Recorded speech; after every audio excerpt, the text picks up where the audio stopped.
वाहिगुरु जी का खालसा वाहिगुरु जी की फतेह।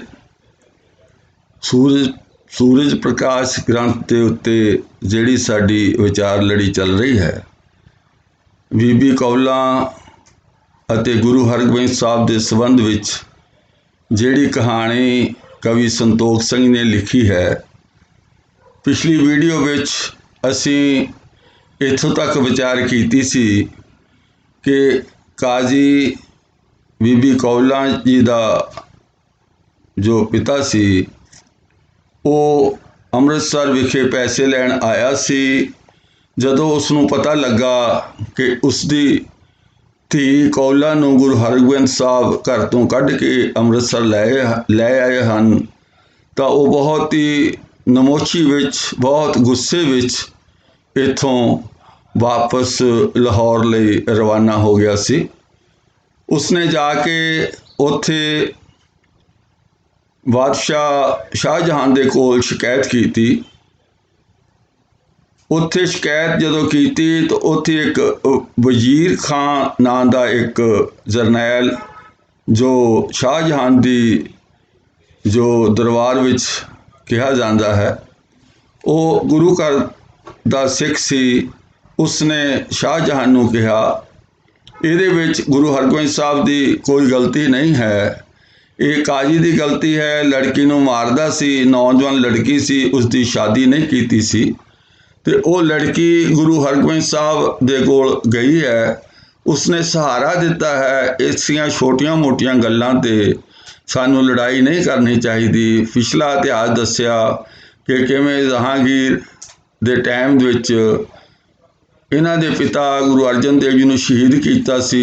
जदों जहांगीर नूं पता लगा, फिर चंदू नूं इन्हां दे हवाले करके उसनूं सज़ा दिलवाई सी। और जहांगीर ने एक बार गुरु हरगोबिंद साहब नूं ग्वालियर के किले विच कैद भी कर लिया सी। जदों उसनूं रात नूं दुख हुंदा सी तां गुरु हरगोबिंद साहब उसनूं छुड़ाउंदे सन। फिर 52 राजां दे नाल जहांगीर ने गुरु हरगोबिंद साहब नूं ग्वालियर के किले विचों रिहा कर दिता सी। इस तरह पुरानी कहानी सुना के वजीर खान ने जो है शाहजहां नूं मनाया, तां ये लड़ाई जिहड़ी है वो टल गई। हुण जिहड़ी अगे असी कहानी शुरू करनी है कि बहुत दिन हो गए माता कौलां नूं अमृतसर विखे रहिंदे होए, तो एक दिन उन्हां दे मन विच ख्याल आया। असी हुण इस तो किताब तो पढ़ के अगे विचार करते हाँ। केतक दिन पश्चात ते कौलां सुनत आनंद, चहत विलोकन गुरु सुत उर अविलाख बिलंद। कई दिनों बाद बीबी कौलां ने गुरु घर विचले आनंद बारे सुनिया। गुरु जी दे पुत्रां नूं वेखण दी उसदे मन विच एक वड्डी अभिलाषा सी। भाव गुरु हरगोबिंद साहब जी दे इस समय तक 5 बच्चे सन। हाले गुरु तेग बहादुर जी पैदा नहीं होए सन।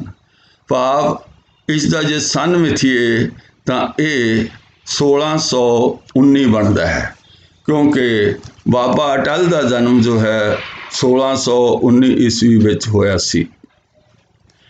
भाव 1619 या 20 दे विच माता कौलां बीबी कौलां जो है ये इसने कहारा नूं बुलाया ते पालकी विच बैठ के, डोले विच बैठ के ये गुरु के महलों नूं चल पई। लिखिया है कि चढ़ डोरे पर तवे सिधारी, गुर कर पर विछी आनंद तारी, गंगा को पग वंदन कीनी, देख ताहे को असिख दीने। की कीता, डोले विच बैठ के गुरु घर वल चल पई ते आनंद तार के गुरु जी दे घर विच प्रवेश कर गई। माता गंगा जी ने दे चरनां ते वंदना कीती। उन्होंने वेख के असीस दिती।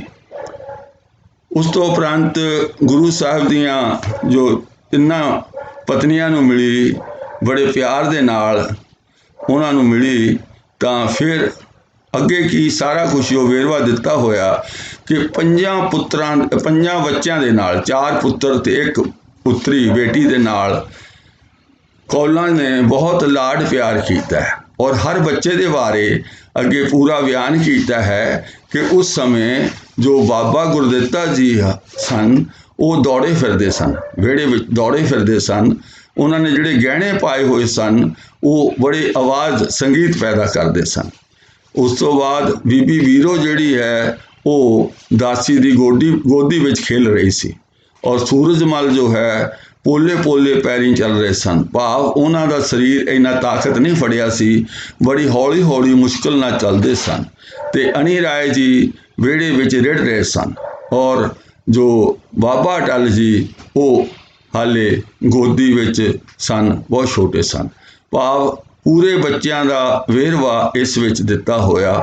ਔਰ ਕੌਲਾਂ ਨੇ ਸਾਰਿਆਂ ਨੂੰ ਬਹੁਤ ਲਾਡ ਲਡਾਇਆ, ਪਿਆਰ ਕੀਤਾ, ਬਹੁਤ ਹੀ ਮੱਥਾ ਸਿਰ ਮੂੰਹ ਚੁੰਮਿਆ। ਪਰ ਐਸਾ ਕਰਦੇ ਕਰਦੇ ਕੌਲਾਂ ਦੇ ਮਨ ਵਿੱਚ ਇੱਕ ਸਵਾਲ ਪੈਦਾ ਹੋ ਗਿਆ ਕਿ ਇਹ ਕੀ ਕਹਾਣੀ ਹੈ।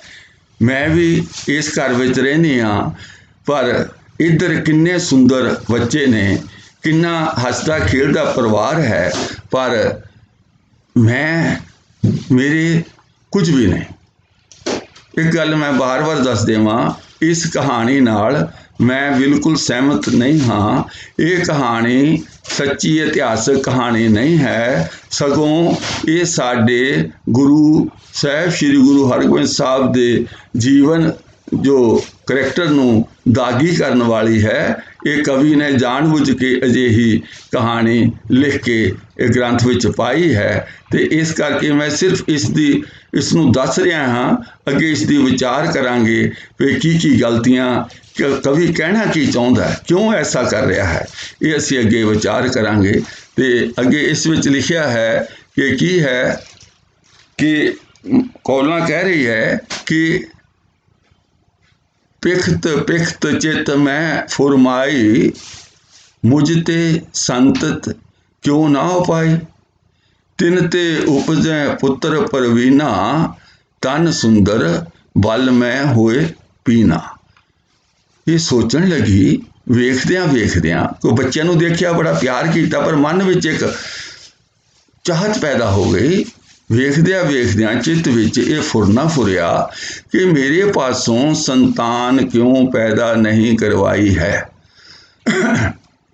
ਉਹਨਾਂ ਪਾਸੋਂ ਸੁੰਦਰ ਅਤੇ ਚਤਰ ਪੁੱਤਰ ਪੈਦਾ ਹੋਏ ਹਨ, ਤਨ ਸੁੰਦਰ ਹੈ, ਬਲ ਵਿੱਚ ਵੀ ਬਹੁਤ ਮਹਾਨ ਹੋਣਗੇ। ਦੇਖੋ, ਇਹ ਦੇਖਣ ਨੂੰ ਤਾਂ ਇਹ 2-4 ਲਾਈਨਾਂ ਲੱਗਦੀਆਂ ਹਨ, ਔਰ ਸਾਡੇ ਜਿਹੜੇ ਕਥਾਵਾਚਕ ਨੇ ਇਸ ਨੂੰ ਪੜ੍ਹ ਕੇ ਗਾਹਾਂ ਚਲੇ ਜਾਂਦੇ ਹਨ। ਪਰ ਅਸੀਂ ਇੱਥੇ ਅਟਕ ਕੇ ਇੱਕ ਵਿਚਾਰ ਕਰਨੇ ਆ ਕਿ ਜੋ ਹੁਣ ਤੱਕ ਅਸੀਂ ਸਿੱਖ ਸਮਝਦੇ ਸਾਂ, ਮੰਨਦੇ ਸਾਂ, ਕਹਿੰਦੇ ਸਾਂ ਕਿ ਮਾਤਾ ਕੌਲਾਂ, ਬੀਬੀ ਕੌਲਾਂ ਜਿਹੜੀ ਸ਼ਰਧਾਵਾਨ ਸਿੱਖ ਦੇ ਰੂਪ ਵਿੱਚ ਗੁਰੂ ਘਰ ਵਿਖੇ ਆਈ ਸੀ, ਗੁਰੂ ਹਰਗੋਬਿੰਦ ਸਾਹਿਬ ਨੇ ਉਸ ਨੂੰ ਸ਼ਰਨ ਦਿੱਤੀ ਸੀ, ਕਿਉਂਕਿ ਉਸ ਦਾ ਪਿਤਾ ਉਸ ਨੂੰ ਮਾਰ ਦੇਣਾ ਚਾਹੁੰਦਾ ਸੀ। ਉਹ ਨਹੀਂ ਚਾਹੁੰਦਾ ਸੀ ਕਿ ਉਸ ਦੀ ਧੀ ਸਿੱਖ ਬਣੇ, ਇਹ ਗੱਲ ਸੀ। ਪਰ ਆਹ ਜਿਹੜੀ ਗੱਲ ਹੈ ਕਿ ਵੇਖਦਿਆਂ ਚਿੱਤ ਵਿੱਚ ਇਹ ਫੁਰਨਾ ਫੁਰਿਆ ਕਿ ਮੇਰੇ ਪਾਸੋਂ ਸੰਤਾਨ ਕਿਉਂ ਪੈਦਾ ਨਹੀਂ ਕਰਵਾਈ ਹੈ। ਹੁਣ ਸੰਤਾਨ ਪੈਦਾ ਕਰਨ ਲਈ ਇੱਕ ਇਸਤਰੀ ਤੇ ਇੱਕ ਪੁਰਸ਼ ਦੀ ਜ਼ਰੂਰਤ ਹੁੰਦੀ ਹੈ। ਹੁਣ ਕੌਲਾਂ ਕੋ ਸੰਤਾਨ ਪੈਦਾ ਕਰਨ ਦਾ ਮਤਲਬ ਕੀ ਹੈ? ਇਸ ਨੂੰ ਅਸੀਂ ਕਵੀ ਮੰਨ ਲਓ ਇਸ਼ਾਰਿਆਂ 'ਚ ਸਾਰਾ ਸਾਡੇ ਉੱਤੇ ਕਲੰਕ ਗੁਰੂ ਸਾਹਿਬ ਦੇ ਉੱਤੇ ਮੜ ਰਿਹਾ ਹੈ। ਸਿੱਧੀ ਗੱਲ ਨਹੀਂ ਕਰ ਰਿਹਾ, ਗੱਲ ਉਹੀ ਕਰ ਰਿਹਾ ਕਿ ਕੌਲਾਂ ਮਨ ਵਿੱਚ ਕੀ ਸੋਚਦੀ ਹੈ। ਗੁਰੂ ਹਰਗੋਬਿੰਦ ਸਾਹਿਬ ਤੋਂ ਪੁੱਤਰ ਦੀ ਉਹਨੂੰ ਚਾਹਤ ਹੈ, ਕਿਉਂਕਿ ਇੱਕ ਔਰਤ ਦੇ ਜਿਹੜੇ ਮੁੱਖ ਰਿਸ਼ਤੇ ਹੁੰਦੇ ਨੇ, ਉਹ ਮਾਂ ਪੁੱਤ ਦਾ ਰਿਸ਼ਤਾ ਹੁੰਦਾ ਹੈ, ਭੈਣ ਭਰਾ ਦਾ ਰਿਸ਼ਤਾ ਹੁੰਦਾ ਹੈ, ਪੇ ਧੀ ਦਾ ਰਿਸ਼ਤਾ ਹੁੰਦਾ ਹੈ। चौथा रिश्ता हुंदा है पति पत्नी का। जे संतान की चाहत कोई औरत किसी मर्द तो करती है तो कि तो कर सकती है। वो जो चौथा रिश्ता असी बयान किया है, सिर्फ उस तो ही संतान की चाहत की जा सकती है, होर किसी तरह भी किसी तो नहीं की जा सकती। कवि असीधे तौर पर गल यही कह रहा, पर खोल के नहीं कह रहा, बदनामी पूरी कर रहा है कि कौला ये चाहती है कि उसनों जो पुत्र है वो गुरु हरगोबिंद साहब तो पुत्र की दात प्राप्त होवे। तो इस तरह करके वो सोचती फिर ज़्यादा चिर उत्थे रुकी नहीं और वो सीधी घर नूं आ गई। तो फिर की सोचती है, मैं प्रार्थना करत अगारी होए प्रसन्न वर देत उचारी भिख गुर पुत्रन को मुद होई इम चितवत उर व्याकुल सोई। जे मैं उन्हां अगे प्रार्थना करदी तां प्रसन्न हो के उन्हां वर दे देना सी। गुरु जी दे पुत्रां नूं वेख के बहुत प्रसन्न हुई। इस तरह सोचदी दिल विच बहुत व्याकुल हो गई। हुण वर दे देना सी। जो बच्चे पैदा होंदे आ इस्त्री दे पुरुष के संबंध नाल पैदा होंदे आ। ये की कह रही है, की कुहा रहा, कौलों कोलों भी कवि किहड़ी गल कुहा रहा वो साडे सामने है। अगे आई अपने सदन दुखारी बैठी सोचत दीन विचारी जान तुरकनी मोको त्यागा करत कपट को नह अनुरागा। ही कह रही है, दुखी होके अपने घर आ गई, बैठ के सोचती अते विचारती सी कि तुरकनी समझ के मैनू छड्या है, मैनू मुसलमान नहीं समझ के गुरु हरगोबिंद साहब ने छड्या है। भाव वो पत्नी बन के ही आई है। यही सिद्ध कर रहा कवि हर जगह, मैनू तुरकनी समझ के ही छड्या है, मैनू उन्हां मेरे नाल धोखा कीता है, प्यार नहीं किया। भाव ये तोहमत कौलां दे राही कवि गुरु हरगोबिंद साहब उत्ते लगा रहा है। सारा कुछ कहानी तो कवि बना रहा ना, हर चीज़ का जो गलती है वह दोषी कवि है। ऐसा इतिहास में कभी कुछ वापरिया नहीं है, क्योंकि 200 साल पहला की वापरिया एक कहानी दस रहा है 1628 थी और इतिहास लिखा जाता 1840 के पास। 200 साल बाद कवि नूं कित्थों सुपना आया, की कहानी बनाई, किसने दसिया, कोई गल समझ तो बाहरी है। सारी इस कवि दी अपने मन की गंदी जो मैली सोच है वही इसने इत्थे चितव दिती है साडे गुरु नूं मलीन करन लई, होर कुछ नहीं। सवेर की गल पढ़ी हुई शाम तक भुल जाईदा, हफ्ते विच तां बहुत भुल जाईदा, ते महीना होवे तां गल ही खत्म हो जाती है। इनू 200 सवा 200 250 साल पुरानियां गल्लां किसने याद कर करके गाहां दसियां। सब तो वड्डी गल, कोई प्रमाणिकता किसी गल की लिखती आधार नहीं है। ये मोम के नक की तरह जिधर नूं मर्जी मोड़ लो, जिधर नूं मर्जी कहानी का रुख मोड़ लो, कवि अजिहा कुछ कर रहा है। अगे सुनते हैं, सब ते मुझको जान मलिनी प्रीत हृदय की नह मम चीनी मन वांछत संगत वर पावै जो कहूँ कर दर्शन आवे। कौला कह रही है, मैनू सब तो मैली जानिया है, मेरे हिरदे की प्रीत नूं नहीं वेख्या है। संगतां मूँह मंगियां मुरादां पाउंदियां हन, जिहड़े कदी कदी ही दर्शन करन आउंदे हन। भाव वो कदी कदी आउंदे, मैं रोज़ कोल रहने हैं, पर मैनू गंदी जान के मलीन जान के मेरे नाल उन्हां कोई संबंध नहीं बनाया है, मैनू बच्चा नहीं बख्शिया है। पर दूजे शब्दों विच वो सिੱਖੀ करके नहीं आई है, सरीरक प्यार करके आई है। बार बार सानू कवि जिहड़ा है उत्थे ही लैके जा रहा है। अगे असी पढ़ते हाँ, कपट करियो गुरु कपट करियो मुझ सो गुर पूरन जिनको प्रेम होए उर पूरन। इम विचार कर दिस को तारी, लोचन जल बूंदन को डारी। पूਰਨ गुरु जी ने मेरे नाल धोखा कीता है। जिन्हां दे दिल विच मेरे नाल प्रेम पूरा नहीं है। भाव गुरु हरगोबिंद साहब दे दिल विच कौलां कह रही है मेरे लिए पूरा प्यार नहीं है। इस तरह विचार के गुस्सा धारण किया ते अखां विच जल दीआं बूंदां डिगण लगी। फिर की कीता, उसने सारे जेवर जवर जवाहर लागे, अगन ते अंगन ते उतार कर त्यागे। जिन्ने गहने पाए हुए सन वो अपने अंगां तो उतार के सारे त्याग दिते, सुट दिते। अंगन परी वकीरन सो है, जथा गगन में उडगन जो है। सारे गहने खिलार दिते, जिद्दां आकाश विच तारे हुंदे हन इस तरह दिखाई दे रहे सन। रंगदार अंबर वर घेरे, मोट मलन फट ले तिस वेरे। जिहड़े रंगदार वधिया कपड़े सन वो भी उतार दिते ते मोटे ते मैले कपड़े पा ले। खान पान को त्यागन कीना, मृदुल प्रियंक छोर तब दीना। खान पीन का भी त्याग कर दिता, सुंदर कोमल पलंग नूं भी छड्ड दिता। भाव सब कुछ छड्ड के मैले कुचाले कपड़े पा के गहने ला के सुट दिते, थल्ले फर्श उत्ते लेट गई। भाव दोपहर के टाइम लेटी सी, जां तां कै बार सुत को लेहों पाए, नाहे त जीवन जाए बिलाए। हवन सैन कर नैन सनीर, संकट रिश्ते होत अधीर।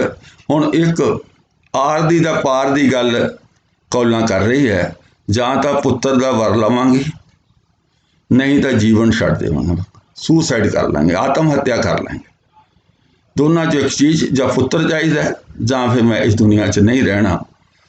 आर पार की गल कौलां कवि कौलां तो करवा रहा। कौलां किसी ने, सारे पात्र इसने कड़े ने।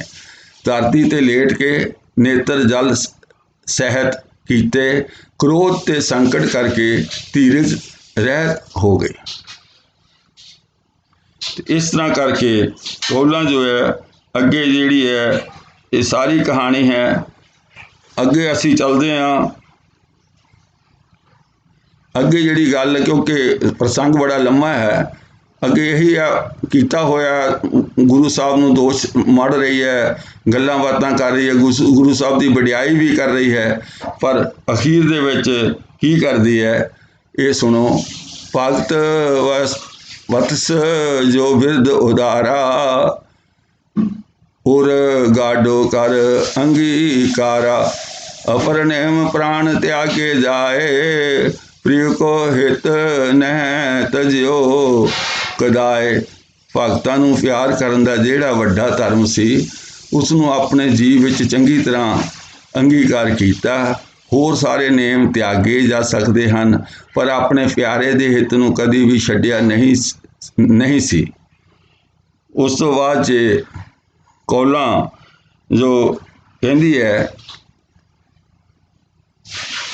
गए वेग ते कर तिस घरी। होया कि कौलां इधर दोपहर की धरती ते लेटी हुई है, ते गुरु साहब नूं ये जिहड़ा खिच है वो ना तो पहले दिन पई ना रात नूं पई, पूरी रात गुजर गई। कौलां दोपहर की पई हुई, पूरी रात धरती ते लेटी रही। फिर सवेरे गुरु हरगोबिंद साहब उठे, कवि कहानी जो बना रहा, उठे अपना सवेर का रूटीन नितनेम किया, इशनान पानी किया, दरबार साहब गए, उत्थे पाठ सुनिया, आसा दी वार का कीर्तन सुनिया। फिर सुखमनी साहब का पाठ कर रहे सी। जदों सुखमनी साहब का पाठ कर रहे सी, उस वेले की होया कि मन नूं खिच पई गुरु साहब नूं, भी वो जिहड़ी याद कर रही सी कौलां, ਤੇ ਉਹ ਖਿੱਚ ਪਈ ਤਾਂ ਕੀ ਹੋਇਆ, ਗਏ ਵੇਗ ਤੇ ਘਰ ਤਿਸ ਘਰੀ, ਦੌੜ ਕੇ ਤੁਰੰਤ ਚਲੇ ਗਏ ਤੇ ਉਸੇ ਵੇਲੇ ਬੀਬੀ ਕੌਲਾਂ ਦੇ ਘਰ ਪਹੁੰਚ ਗਏ। ਸੁਖਮਨੀ ਸਾਹਿਬ ਦਾ ਪਾਠ ਕਰ ਰਿਹਾ ਸੀ, ਹਾਲੇ ਪੂਰਾ ਨਹੀਂ ਸੀ ਹੋਇਆ, ਪਰ ਖਿੱਚ ਪਈ, ਨਹੀਂ ਰੁਕ ਸਕੇ। ਕੌਲਾਂ ਕੋਲ ਵਿਲੋਚਨ ਭਰੀ, ਬੀਬੀ ਕੌਲਾਂ ਜਿਹੜੀ ਕਮਲ ਵਰਗੇ ਨੇਤਰਾਂ ਵਾਲੀ ਸੀ, ਲੰਮੇ ਪਈ ਹੋਈ ਸੀ। ਕਰੀਬ ਲੋਕਨ ਬੈਠੇ ਤਹਾਂ, ਉਸ ਨੂੰ ਵੇਖ ਕੇ ਉੱਥੇ ਬੈਠ ਗਏ। ਗੁਰੂ ਹਰਗੋਬਿੰਦ ਸਾਹਿਬ ਜਿੱਥੇ ਉਹ ਲੰਮੀ ਪਈ ਸੀ ਉੱਥੇ ਬੈਠ ਗਏ, ਉੱਥੋਂ ਦੌੜ ਕੇ ਆਏ। ਪਰ ਕਵੀ ਨੇ ਜਿੱਦਾਂ ਕਹਾਣੀ ਬਣਾਉਣੀ ਹੈ, ਉੱਥੇ ਬੈਠ ਕੇ ਫਿਰ ਕੀ ਕੀਤਾ, ਸੁਖਮਨੀ ਸਾਹਿਬ ਦਾ ਜਿੰਨਾ ਪਾਠ ਰਹਿੰਦਾ ਸੀ ਉਸ ਨੂੰ ਪੜ੍ਹਿਆ। ਪਠਿਓ ਪਾਠ ਜੇਤਕ ਥੋ ਰਹਿ, ਜਿੰਨਾ ਬਾਕੀ ਰਹਿ ਗਿਆ ਸੀ ਉਹ ਪੂਰਾ ਪਾਠ ਪੜ੍ਹਿਆ। ਫਿਰ ਕੀ ਕੀਤਾ, ਕਰਿਓ ਸੰਪੂਰਨ ਸੀਸ ਨਵਾਇਓ, ਪੁਨ ਦਾਸੀ ਕੋ ਨਿਕਟ ਬੁਲਾਇਓ। ਸੁਖਮਨੀ ਸਾਹਿਬ ਦਾ ਪਾਠ ਪੂਰਾ ਕਰ ਲਿਆ, ਫਿਰ ਸਿਰ ਨਵਾਇਆ, ਫਿਰ ਦਾਸੀ ਨੂੰ ਕੋਲ ਸੱਦਿਆ, ਫਿਰ ਸਾਰੀ ਕਹਾਣੀ ਪੁੱਛੀ ਵੀ ਕੀ ਹੋਇਆ। ਉਹ ਸਾਰੀ ਕਹਾਣੀ ਦਾਸੀ ਦੱਸਦੀ ਹੈ ਕਿ ਹੋਣਾ ਕੀ ਸੀ, ਇਹ ਕੱਲ੍ਹ ਦੀ ਇਵੇਂ ਪਈ ਹੈ ਤੇ ਨਾ ਰੋਟੀ ਪਾਣੀ ਛਕਿਆ, ਨਾ ਇਹ ਮੰਜੇ ਤੇ ਸੁੱਤੀ ਹੈ। ਜੇ ਮੈਂ ਇਹਨੂੰ ਕੁਛ ਪੁੱਛਦੀ ਹਾਂ ਤੇ ਇਹ ਕਹਿੰਦੀ ਹੈ ਵੀ ਪੀੜ ਦੇਣ ਵਾਲਾ ਮੇਰੀ ਪੀੜ ਬਾਰੇ ਜਾਣਦਾ ਹੈ, ਉਹ ਆਪੇ ਹੀ ਮੇਰੀ ਪੀੜ ਸਮਝ ਕੇ ਮੇਰਾ ਜਿਹੜਾ ਇਲਾਜ ਕਰੇਗਾ, ਤੇ ਮੈਨੂੰ ਇਹ ਕੁਝ ਵੀ ਦੱਸਦੀ ਪਈ ਨਹੀਂ ਹੈਗੀ ਆ।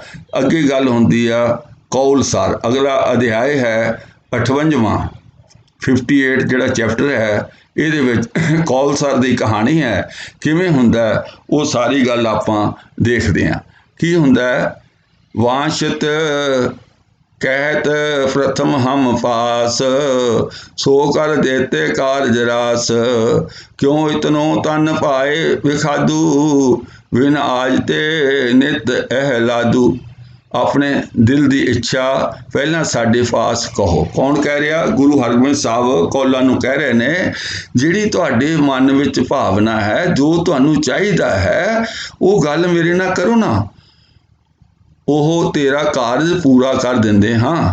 ਕਿਉਂ ਸਰੀਰ ਨੂੰ ਇੰਨਾ ਦੁਖੀ ਕੀਤਾ ਹੈ। ਅੱਜ ਤੋਂ ਬਗੈਰ ਪਹਿਲਾਂ ਤਾਂ ਬਹੁਤ ਆਨੰਦ ਪ੍ਰਸੰਨ ਰਹਿੰਦੀ ਸੀ, ਭਾਵ ਅੱਜ ਪਹਿਲੇ ਦਿਨ ਤੂੰ ਇਵੇਂ ਕਰਨ ਲੱਗੀ ਹੈ, ਹੁਣ ਤੱਕ ਤੂੰ ਬੜੀ ਖੁਸ਼ ਰਹਿੰਦੀ ਸੀ। ਅੱਗੇ ਕੀ ਹੁੰਦਾ, ਸੁਣ ਮ੍ਰਿਦ ਬਾਕ ਉੱਠੀ ਕਰ ਜੋੜ, ਕਰ ਨਿਜ ਮੁਖ ਸਤਿਗੁਰ ਕੀ ਓਰ, ਤੁਮ ਸਮਰੱਥ ਸਭ ਰੀਤ ਗੁਸਾਈ, ਕਹਿ ਸਭ ਜਗ ਉਰ ਮੈਂ ਲਖ ਪਾਈ। ਇਹ ਮਿੱਠੇ, ਜਦੋਂ ਗੁਰੂ ਸਾਹਿਬ ਨੇ ਪਿਆਰ ਨਾਲ ਗੱਲ ਕੀਤੀ ਨਾ, ਇਹ ਮਿੱਠੇ ਵਚਨ ਸੁਣ ਕੇ ਬੀਬੀ ਕੌਲਾਂ ਹੱਥ ਜੋੜ ਕੇ ਉੱਠੀ ਤੇ ਆਪਣਾ ਮੁਖੜਾ ਸਤਿਗੁਰੂ ਜੀ ਵੱਲ ਕਰਕੇ ਬੋਲੀ, ਤੁਸੀਂ ਸਮਰੱਥ ਹੋ ਤੇ ਹਰ ਰੀਤੀ ਨਾਲ ਸ੍ਰੇਸ਼ਟ ਸ੍ਰਿਸ਼ਟੀ ਦੇ ਮਾਲਕ ਹੋ, ਸਾਰਾ ਜਗ ਕਹਿੰਦਾ ਹੈ ਤੇ ਮੈਂ ਵੀ ਵੇਖ ਲਿਆ ਹੈ। ਤੇ ਅੱਗੇ ਕੀ ਗੱਲ ਹੁੰਦੀ ਹੈ, ਅੱਗੇ ਜਿਹੜੀ ਹੈ ਗੱਲ ਅਸੀਂ ਗਾਹਾਂ ਚੱਲਦੇ ਹਾਂ ਤੇ 8 ਨੰਬਰ ਤੇ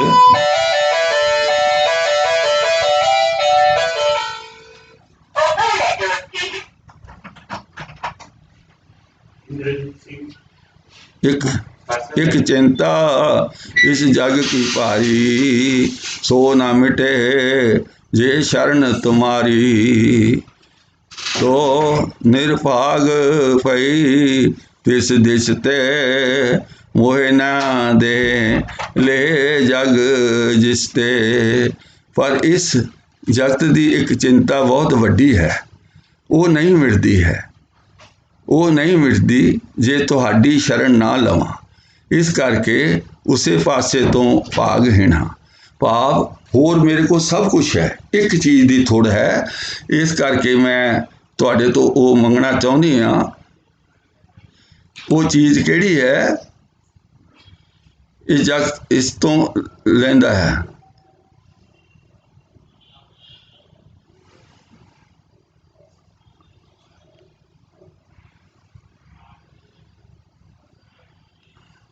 ਗੁਰੂ ਜੀ ਨੇ ਕਿਹਾ, ਤੇਰਾ ਕਿਹੜਾ ਕੰਮ ਹੈ ਜਿਸ ਕਰਕੇ ਸਰੀਰ ਤੇ ਇੰਨਾ ਕਸ਼ਟ ਧਾਰਨ ਕੀਤਾ ਹੈ, ਕਹੋ ਉਹ ਮੈਂ ਹੁਣੇ ਹੀ ਪੂਰਾ ਕਰ ਦਿੰਦਾ ਹਾਂ। ਖਾਮ ਖਾ ਕਿਉਂ ਚਿੰਤਾ ਵਿੱਚ ਪੈ ਕੇ ਦੁੱਖ ਪਾ ਰਹੇ ਹੈ। ਅੱਗੋਂ निज पर कृपा जान सतगुरु की, कहत फही निज चिंता उर की। जिम रावर को जस जग सारे, विदत भविष्यत रहे उधारे। जद बीबी कौला ने गुरु जी की अपने उत्ते कृपा जान लई तो अपने दिल की चिंता कहने लगी, जिमें आप जी का जस सारे जग विच है अते भविख विच भी ये जस उजागर रहेगा। तिम निज नाम उजागर कांखो, पुत्र आप ते होए अब लाखों। उस तरह मैं भी अपना नाम उजागर रखना चाहती हाँ, आप जी तो पुत्र की इच्छा रखती हाँ। आ जिहड़ी गल है बार बार कवि जो है गुरु हरगोबिंद साहब का ते माता कौलां दा जिहड़ा रिश्ता है वो इशारा बार बार एको पासे कर रहा है कि वो गुरसिੱਖੀ दे प्रेम करके नहीं आई सी, सगों वो एक इस्त्री के रूप में, एक लड़की के रूप में, नौजवान लड़के के नाल आई सी। नहीं तो की कारण हो सकता है कि बार बार जो कौला है वो पुत्र की गल करती है, बार बार वही गल करती है जिहड़ी कि मतलब करन योग नहीं है, जो असी इतिहास हुण तक जानते हाँ। तो इस तरह करके वो अगे सारी गल जिहड़ी है पुछदी है। जब बीबी कौला ने गुरु जी की अपनी अच्छा अगे पढ़ लिया, उस तरह मैं भी अपना नाम जग च उजागर करना चाहती हाँ। आप जी तो पुत्र की इच्छा रखती हाँ, पुत्र करके मेरी जग नाल सांझ रहे, लोग मैनू जानन जद मेरी संतान नूं वेखण। इस दुख कर दुखिया मन में मोरा, हर हो भरोसा है एक तोरा। श्री हरगोबिंद सुनत बखाना, कहाँ मनोरथ तैं उर ठाना। इस दुख कारण मेरा मन दुखी है, इस दुख नूं दूर करो, मैनू केवल एक तुहाडा ही भरोसा है। ये सुन के श्री हरगोबिंद जी ने कहा, ये मनोरथ तू हिरदे विच किवें धारण कीता है। भाव ये तो सारिया नाशवंत चीज़ां अगे गुरु हरगोबिंद साहब बहुत कुछ कौलां नूं कहंदे ने कि ये जिहड़ा पुत्र है, जे बंदा मर जाता है वो किहड़ा पिछे देखण आ जाता कि पुत्र की करते ने, ये सब माया है।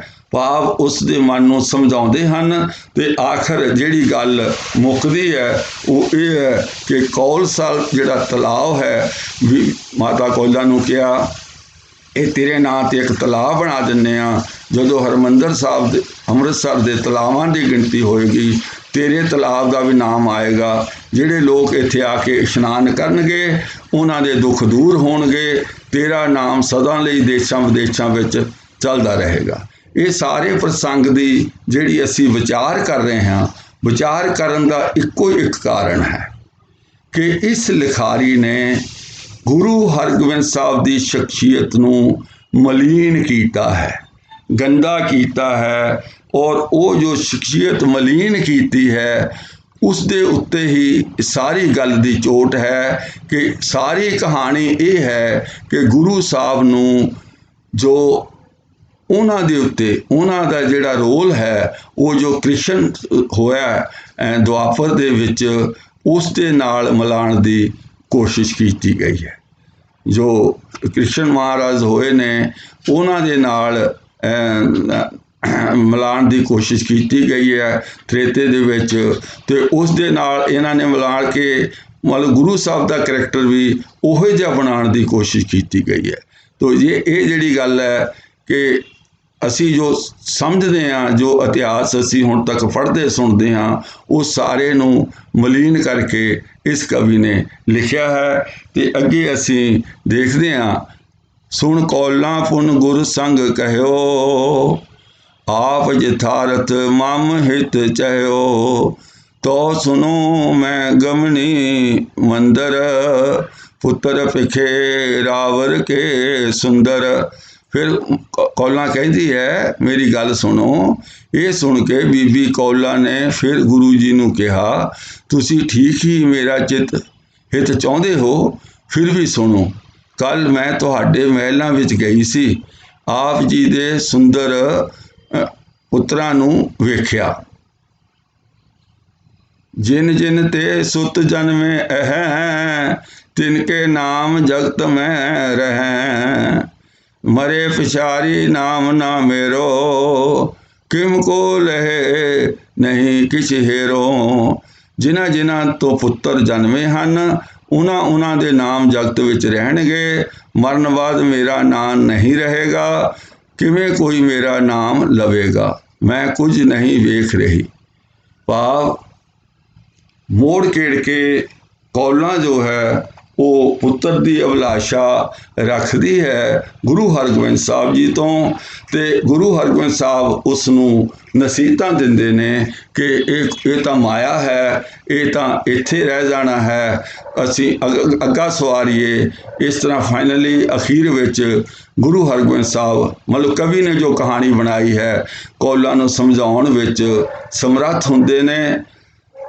ਤੇ ਇਸ ਤਰ੍ਹਾਂ ਕਰਕੇ ਉਹ ਆਪਣਾ ਉਹਨਾਂ ਨੂੰ ਸਮਝਾ ਦਿੰਦੇ ਨੇ ਕਿ ਤੁਹਾਡੇ ਨਾਂ ਦਾ ਕੌਲਸਰ ਜਿਹੜਾ ਇੱਕ ਸਰੋਵਰ ਬਣਾ ਦੇਵਾਂਗੇ, ਤੁਹਾਡਾ ਨਾਂ ਸਾਰੀ ਦੁਨੀਆ ਉੱਤੇ ਰਹੇਗਾ। ਸੋ ਇਹ ਸਾਰੀ ਕਹਾਣੀ ਪੜ੍ਹਨ ਸੁਣਨ ਦਾ ਮਤਲਬ ਇਹੀ ਹੈ ਕਿ ਇਸ ਲਿਖਾਰੀ ਨਾਲ ਜਿਸ ਦੇ ਗ੍ਰੰਥ ਨੂੰ ਹਰ ਰੋਜ਼ ਇਤਿਹਾਸਕ ਗੁਰਦੁਆਰਿਆਂ ਵਿੱਚ ਦਰਬਾਰ ਸਾਹਿਬ ਮੰਜੀ ਸਾਹਿਬ ਤੋਂ ਸ਼ੁਰੂ ਕਰਕੇ ਪੂਰੇ ਦੇਸ਼ ਵਿੱਚ ਪੜ੍ਹਿਆ ਸੁਣਿਆ ਕਥਾ ਕੀਤੀ ਜਾਂਦੀ ਹੈ। ਇਸ ਗ੍ਰੰਥ ਦੇ ਲਿਖਾਰੀ ਨੇ ਸਾਡੇ ਗੁਰੂ ਹਰਗੋਬਿੰਦ ਸਾਹਿਬ ਜੀ ਦੇ ਇਸ ਤਰ੍ਹਾਂ ਸਾਰੇ ਗੁਰੂ ਸਾਹਿਬਾਨ ਦੇ ਚਰਿੱਤਰ ਬਾਰੇ, ਉਹਨਾਂ ਦੇ ਜੀਵਨ ਬਾਰੇ, ਗੁਰਮਤਿ ਬਾਰੇ ਘੋਰ ਅਵਗਿਆ ਕੀਤੀਆਂ ਹੋਈਆਂ ਹਨ। ਪਰ ਪਤਾ ਨਹੀਂ ਸਾਨੂੰ ਕਿਹੜੀ ਮਜਬੂਰੀ ਹੈ, ਅਸੀਂ ਇਸ ਗ੍ਰੰਥ ਨੂੰ ਆਪਣੇ ਨਾਲ ਜੋੜੀ ਰੱਖਿਆ ਹੈ ਔਰ ਇਸ ਦੀ ਕਥਾ ਲਗਾਤਾਰ ਕਰ ਰਹੇ ਹਾਂ। ਉਮੀਦ ਹੈ ਸੰਗਤਾਂ ਇਸ ਤੋਂ ਕੁਛ ਲਾਹਾ ਲੈਣਗੀਆਂ ਵੀ ਇਸ ਗ੍ਰੰਥ ਵਿੱਚ ਕੁਛ ਵੀ ਗੁਰਮਤਿ ਅਨੁਸਾਰੀ ਨਹੀਂ ਹੈ, ਨਾ ਇਤਿਹਾਸ ਸਹੀ ਹੈ। ਕਿਉਂਕਿ ਇਸ ਕਹਾਣੀ ਵਿੱਚ ਆਪਾਂ ਹੁਣੇ ਪੜ੍ਹਿਆ ਵੀ ਇਹ ਘਟਨਾ ਸੰਨ 1619 ਜਾਂ 20 ਈਸਵੀ ਦੀ ਹੈ, ਕਿਉਂਕਿ ਬਾਬਾ ਅਟਲ ਰਾਏ ਦਾ ਜਨਮ 1619 ਦਾ ਹੈ।